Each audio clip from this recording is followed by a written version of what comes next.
Hey y'all, and welcome back. Today we're talking about simplifying fractions, and I'm going to teach you a very quick, very simple method that will get almost every fraction that you need to simplify in their time at school. Now, this won't get every fraction ever, but it'll get almost all of them, and it'll make it a lot easier. So in order to simplify fractions, we have to learn three rules, our three divisibility rules. So here are the three rules we're going to learn. We're going to learn a rule for 2. We're going to learn a rule for 3, and we're going to learn a rule for 5. The first rule is really simple. If both the top and the bottom, the numerator and the denominator, are even, if they're both even, then just divide that fraction by 2. The top and the bottom divide both numbers by 2. Then come back and try again and see if you can divide it by 2 again. So for example, if I had the numbers 4/6, 4/6, both of those are even numbers. So what I'm going to do is, in order to keep them equal, I'm going to divide the bottom by 2 and divide the top by 2. Really what's happening is I'm dividing it by 2/2, which is the same thing as 1, which means it stays equal. But I'm going to do the bottom by 2, which gives me 3, and the top by 2, which gives me 2/3. There, I've just simplified down 4/6. I only had to know if both of them are even, I'm going to divide it by 2. That's a simple rule. Let's try for 3. Now for 3 is our most complicated of these rules. 3, it says if the sum of the digits is divisible by 3, then both of them are divisible by 3. So it's the sum of the digits is divisible by 3. Okay? Basically what that means is we're going to check and we're going to see if both the top and the bottom can be divided by 3, then we're going to divide them both by 3, and then we'll come back and check, but we'll probably be done. So let's look at one here where I say I've got 3/9. Both of those are easy for us to divide by 3. Since both of those are easy for us to divide by 3, I'll divide the top by 3 and the bottom by 3, and I'll get a nice neat whole number. I'll say I've got 1/3. This complicated explanation over here helps when we have really big numbers. So for example, if I said that I wanted to have 30/63, sometimes it's hard for us to figure out if those are both going to be easy to divide by 3. What we do then is we find the sum of the digits. We follow our divisibility rule to find the sum of the digits.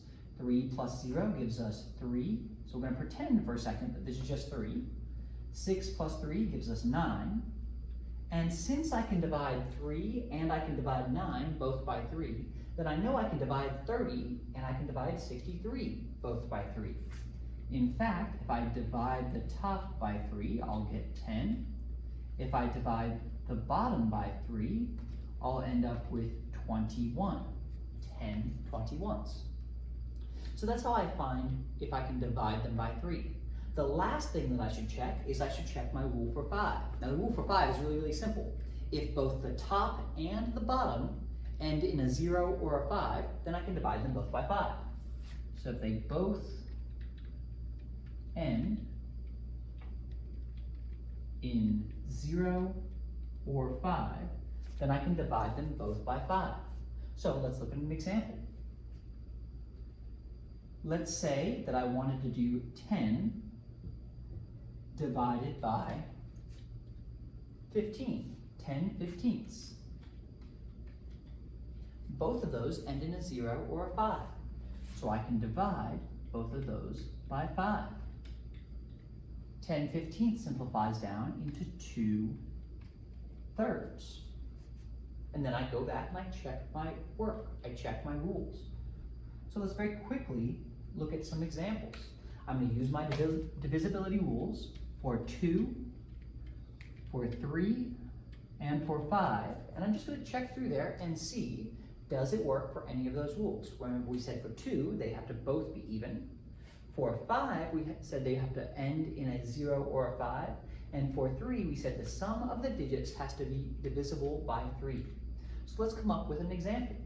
Let's say, for example, that I had 12 20ths. See if you can simplify this number down. Go ahead and pause the video and see if you can simplify this number down. See which rule works for it. For me, the first thing I'm going to do is I'm going to eliminate rules that I know don't work. They don't both end in a 0 or a 5, so I know that 5 doesn't work. When I add the numbers or the digits of 20 together, I get 2. That's not going to be easy to divide by 3, which means that I shouldn't try to divide both of these by 3. Instead, what I'm going to notice is that both of them are divisible by 2, because both of them are even. So I'm going to go ahead and I'm going to divide both of them by 2. 12 divided by 2 gives me 6, and 20 divided by 2 gives me 10. Then I'm going to come back through here, and I'm not done yet. I still have to check my rules. They're not both divisible by 5, they're not both divisible by 3, but my new numbers, guess what? Both of those are still divisible by 2.